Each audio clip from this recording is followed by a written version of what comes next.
Halo sahabat inovasi, jumpa bersama saya Nur Santi dari Badan Litbang Provinsi Sumatera Selatan dalam acara One Day, One Innovation.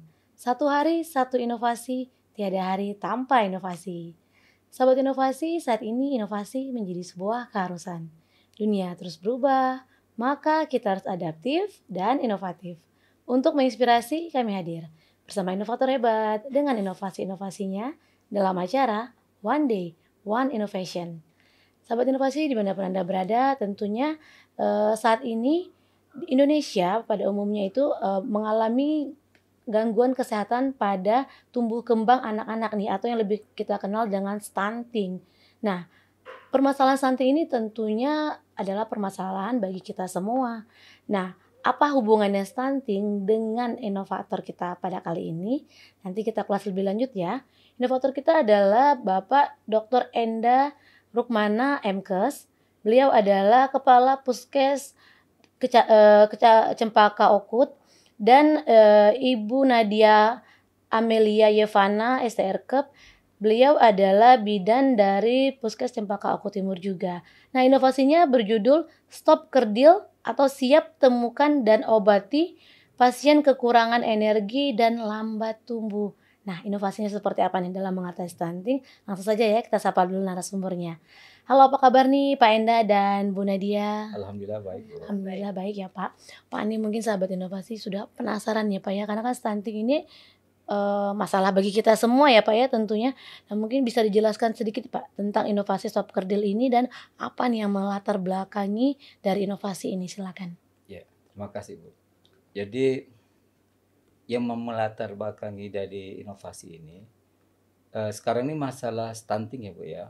Stunting ini adalah masalah nasional, ya, masalah nasional yang terjadi mungkin hampir rata-rata di semua provinsi yang ada di Indonesia ya. Nah, kebetulan salah satu provinsi yang tinggi stunting itu kan Sumatera Selatan.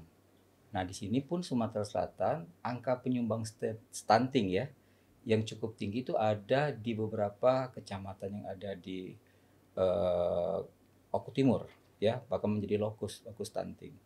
Nah, jadi saya membuat inovasi ini yang saya kasih nama Stop Kerdil.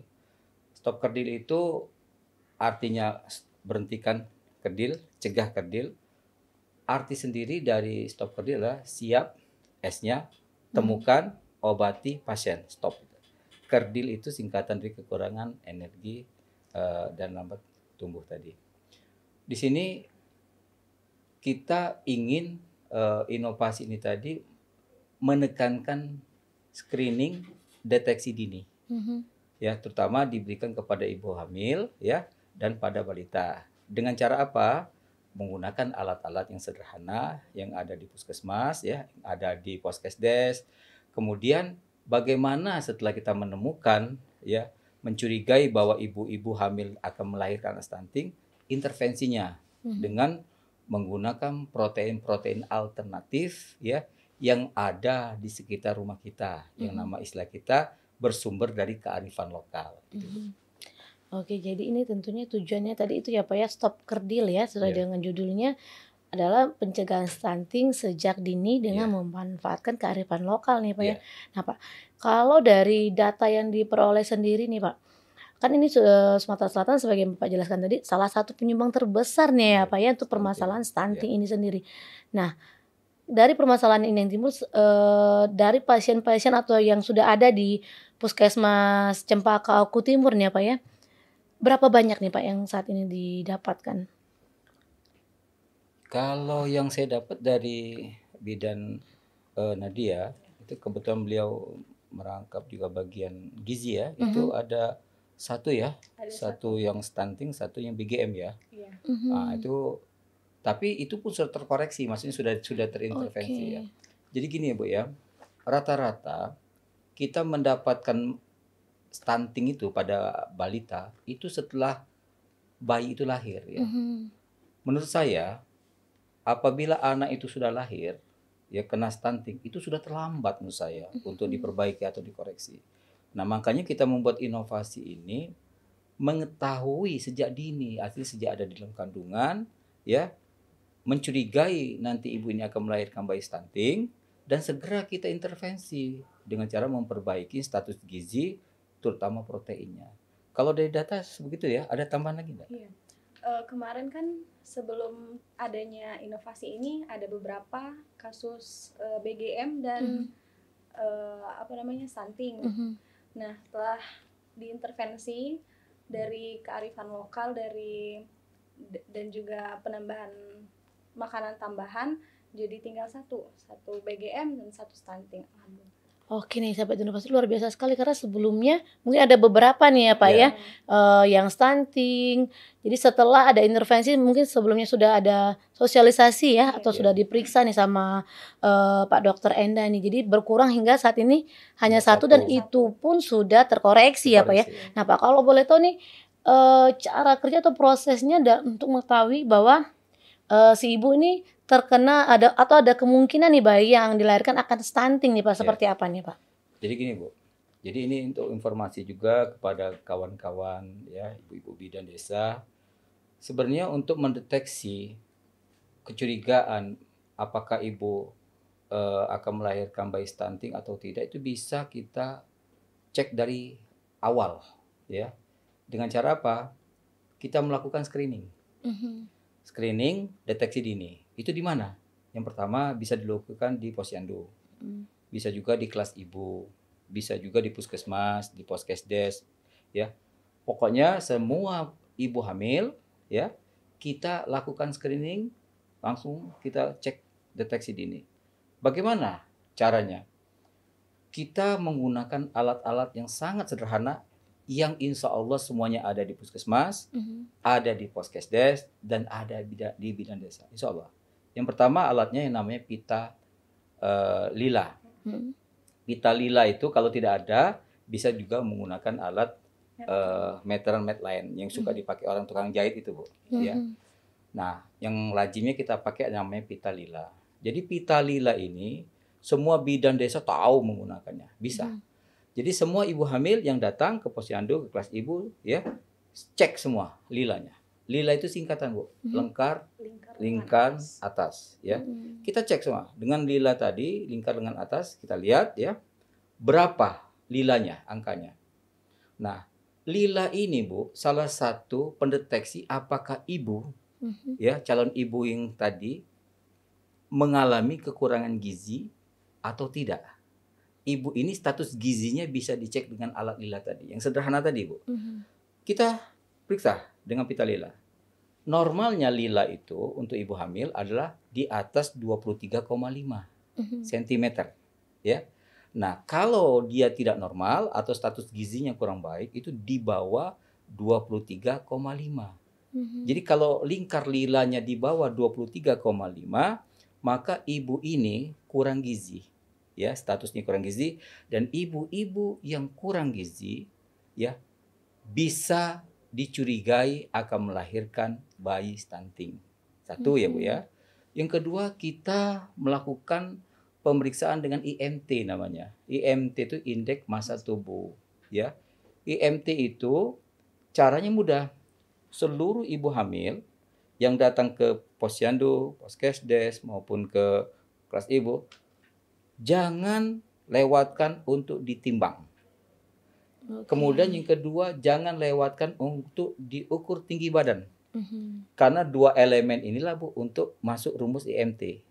Jadi rumusnya IMT tadi, indeks massa tubuh, itu sama dengan berat badan dalam kilogram dibagi tinggi badan ya dalam meter dikali tinggi badan. Nah, apabila ya kita masukkan ke dalam rumus IMT tadi, si ibu ini tadi dapat hasil di bawah 18,5 ya, maka ibu ini cenderung dikatakan kurang gizi atau gizi kurang baik, gizi buruk. Nah, ibu-ibu yang IMT-nya di bawah 18,5 kemungkinan ya bisa melahirkan anak-anak stunting. Dua ya Bu ya. Apalagi screening kita yang dilakukan. Kita cek juga kesehatan ibu-ibu yang mengalami penyakit gondok. Nah, setelah kita mendapatkan salah satu dari yang tadi saya sebutkan, pemeriksaan tadi, kemudian kita bisa cross check untuk penguatannya tadi. Kita boleh konsultasi ke dokter spesialis kandungan. Di sana akan dilakukan pemeriksaan secara USG. Nah, Puskesmas Cempaka kita punya USG 3 dimensi. Di situ pun kita bisa mengukur, ya. Jadi pertumbuhan tulang anak ini normal, itu sudah bisa diukur, Bu, oleh dokter-dokter spesialis obgyn, ya. Mereka sudah tahu ini, oh, normal pertumbuhan tulangnya tidak normal. Nah, nanti dokter obgyn, ya, menegaskan lagi memang ibu ini akan kecenderungan akan melahirkan bayi stunting. Nah, bila sudah didapatkan informasi tadi, ya, kita melapor ke Dinas Kesehatan, kemudian tindakan kita lakukan intervensi sejak di dalam perut. Nah, setelah ditemukan, kita intervensi. Bagaimana intervensinya? Dengan diberikan makanan tambahan, PMT. PMT ini ada 3, Bu. Yang pertama, PMT yang diberikan oleh puskesmas menggunakan dana BOK. Ya, kita berikan susu, kita berikan biskuit, ya, untuk ibu hamil. Kemudian PMT yang kedua adalah menggunakan dana desa. Karena 8% dana desa kan bisa pemanfaatnya untuk membantu stunting, juga bisa untuk kesehatan dan yang lain-lain. Yang ketiga dari masyarakat. Nah, yang dari masyarakat ini, Bu, ya, kita mengutamakan ibu-ibu hamil, ya, terutama yang sudah deteksi tadi lilanya kurang dari 23,5, EMT-nya kurang dari 18,5, kemudian ada gondok misalnya, Bu, ya. Kalau gondok tanpi ditambah juga ya yodium, Bu, ya, garam beriodium. Nah, ini kita usahakan agar mereka memperbanyak konsumsi vitamin, ya. Kemudian makanan yang terutama mengandung protein. Karena stunting ini kan itu gejala gagal tumbuh yang terjadi pada si bayi itu dikarenakan proses kekurangan gizi, ya, terutama protein dalam jangka waktu yang lama. Yang nanti berakibat jadi gangguan pada tumbuh kembang, terutama tulang dan otak. Itu yang ditakutkan. Nah, bagaimana cara kita intervensinya, Bu? Sekarang ini kita tetapkan bahwa ibu-ibu yang akan melahirkan bayi stunting itu adalah ibu-ibu yang kekurangan gizi, terutama protein, ya. Kemudian kita bagaimana mengatakan kepada ibu-ibu ini, Bu, makan makanan yang mengandung protein. Di benak masyarakat kita dikatakan protein itu adalah susu, ya, Bu, ya. Telur, daging ayam, daging kambing, daging sapi, itu pasti, ya. Padahal mereka ini apalagi di masa pandemik ini kan susah. Betul. Ekonomi kita hancur gitu, ya. Ya, jadi kalau mereka kita suruh ibu hamil tolong silakan ibu makan ini daging kambing, daging ayam, daging sapi, mungkin mereka itu yang ekonominya menengah ke bawah, mereka tuh bermimpi lagi tidak mungkin, Bu, ya. Jadi tugas kita mencarikan protein-protein, sumber-sumber protein, ya, pengganti yang nilainya sama dengan daging ayam, daging kambing dan sapi yang ada di sekitar rumah pasien tadi atau di rumah masyarakat kita. Bahasa kita bersumber dari kearifan lokal yang ada di sekitar kita. Apa itu? Sumber-sumber protein yang nilainya tidak kalah dengan daging kambing, daging sapi, daging ayam tadi, ada banyak di sekitar kita. Misal belut, Bu, ya. Ada kalau di Kombring itu ada kijing namanya, germis, ya. Kemudian ada kerang, ada gondang, ya, halipu kalau orang Kombring bilang. Ya, ada jangkrik, ada lagi belalang, itu banyak. Mungkin wilayah-wilayah lain banyak masih sumber-sumber protein yang belum tergali. Nah, sumber-sumber protein ini pertama, Bu, tidak perlu biaya kita ngambilnya. Yang kedua, kita mudah gitu, lebih cepat. Jadi jangan kita nunggu beli daging kambing, daging sapi, ya, baru kita makan protein. Tidak ada protein pengganti alternatif yang sama nilainya, Bu. Jadi insya Allah kalau kita gaungkan bahwa sumber-sumber protein alternatif tadi yang di sekitar rumah kita itu bisa, ya, diberikan edukasi kepada masyarakat, insya Allah stunting itu akan bisa hilang dari Indonesia ini, Bu. Oke, dan tentunya sudah terbukti tadi ya Pak ya, sudah diaplikasikan nih di daerah Cempaka Aku Timur ya Pak. Nah, tadi kan Bapak sempat sebutkan beberapa protein alternatif nih ya Pak ya. Nah, kalau dari protein alternatif tersebut, apakah juga diedukasi nih kan? Misalnya cara membersihkannya, cara mengolahnya itu bagaimana Pak? Ya, jadi gini Bu, kegiatan kita untuk mengenalkan ya protein alternatif tadi, kami menggandeng tim penggerak PKK desa kecamatan, menggandeng ibu-ibu kader ya, menggandeng bidan desa. Kita duduk bersama dulu nih. Apa saja sumber-sumber protein ya alternatif yang ada di sekitar desa kita atau kecamatan. Kita data dulu, Bu. Oh, apakah itu belut? Data dulu semua. Karena kan setiap wilayah pasti berbeda-beda.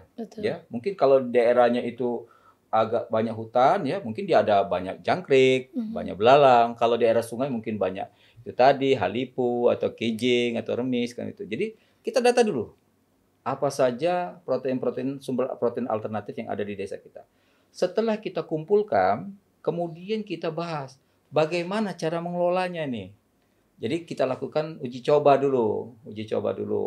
Oh, coba kita buat ini apa namanya dengan belalang tadi atau dengan kejing tadi atau dengan remis tadi kita buat dulu. Nah, setelah berhasil, maka kita sepakat dia membuat leaflet. Nah, seperti ini, Bu. Nah, ini leafletnya.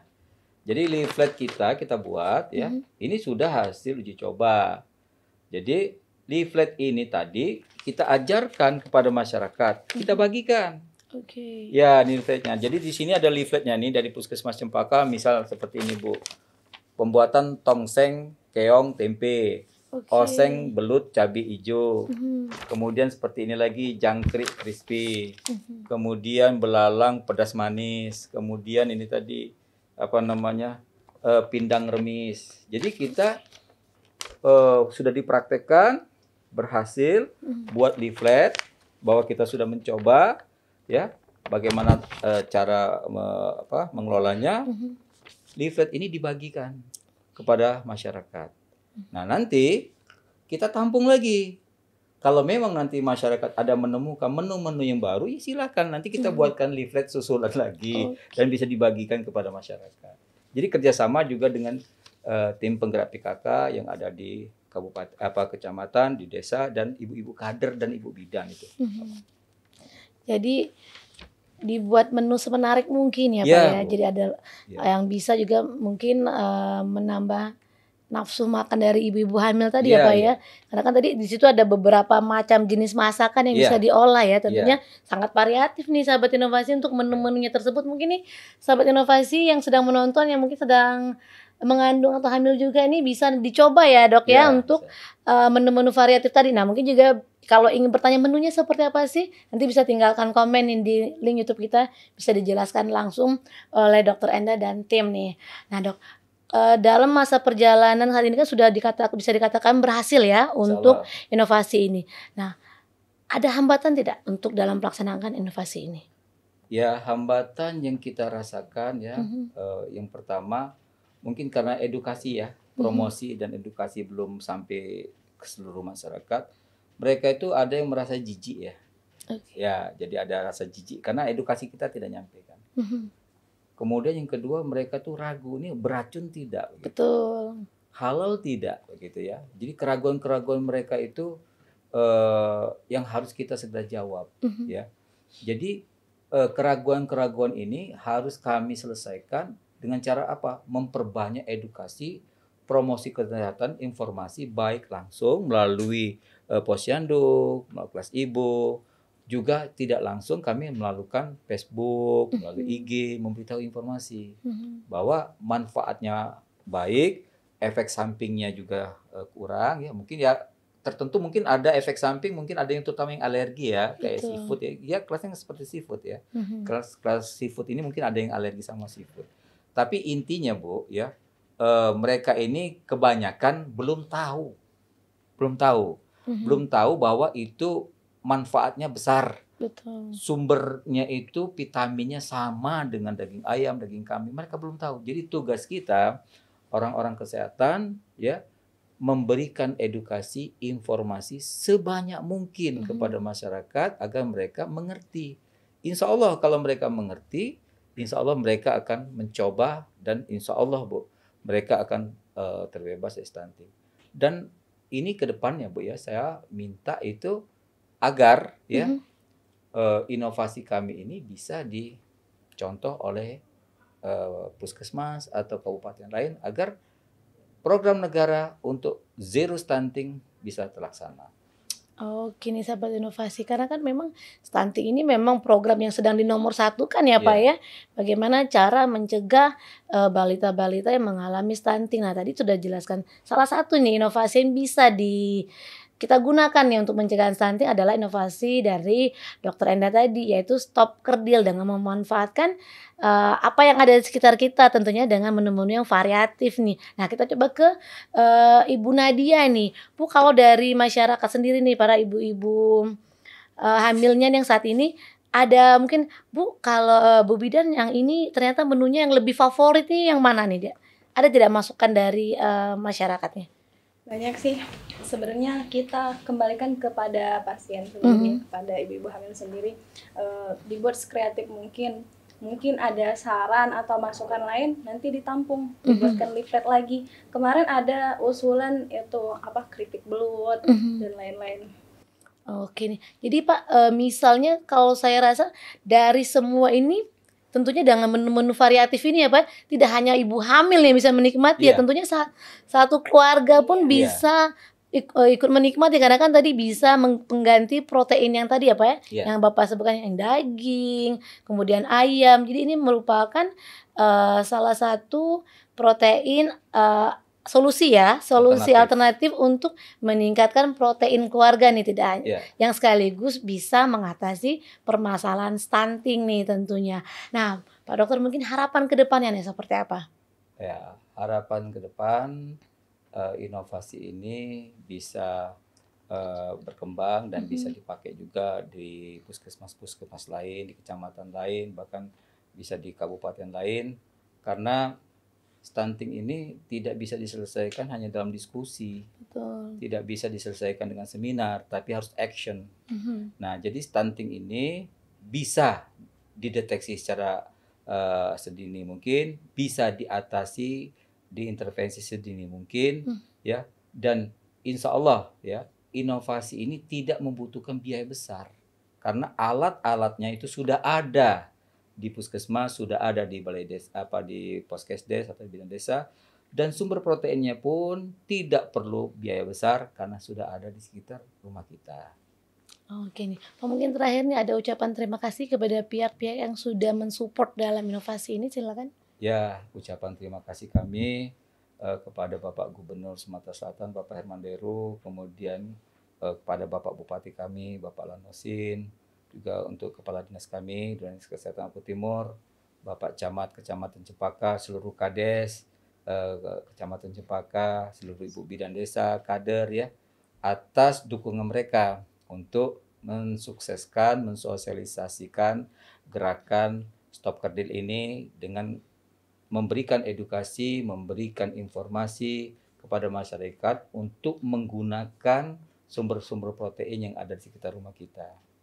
Oke nih sahabat inovasi, ini inovasinya yang sangat luar biasa ya, karena dari inovasi Stop Kerdil ini tentunya bisa mendeteksi atau melakukan preventif terhadap stunting sejak dini ya, dengan alat-alat yang tadi disebutkan oleh Pak Dokter, dengan alat-alat yang ada di sekitar kita.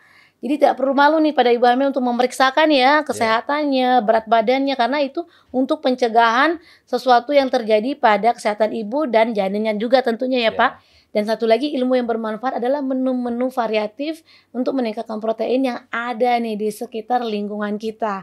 Nah sahabat inovasi dimanapun Anda berada, tentunya nih kita tidak lupa selalu untuk berinovasi, dan untuk menciptakan suatu inovasi adalah harus peka nih, peka terhadap masalah apa nih yang ada di sekitar kita dan mencarikan solusinya. Seperti tentunya yang dilakukan oleh Pak Dokter kita nih, tidak hanya mengobati pasien saja, tapi beliau juga peka nih, apa sih yang dihadapi masyarakat saat ini, permasalahan apa yang bisa dibantu, tidak hanya menghadapi pasien A sakit ini, obatnya ini ya Pak Dokter, tapi ternyata lebih menyentuh lagi nih permasalahan yang lebih mendalam, dan juga tentunya mencarikan solusi-solusi yang terjangkau bagi masyarakat tentunya. Nah, ingat, dalam berinovasi, sahabat inovasi tidak perlu khawatir, kita memiliki jurus 4S. Setiap orang adalah inovator, setiap masalah peluang inovasi, setiap solusi harus sinergi, dan setiap inovasi harus konkret hasilnya. Salam inovasi.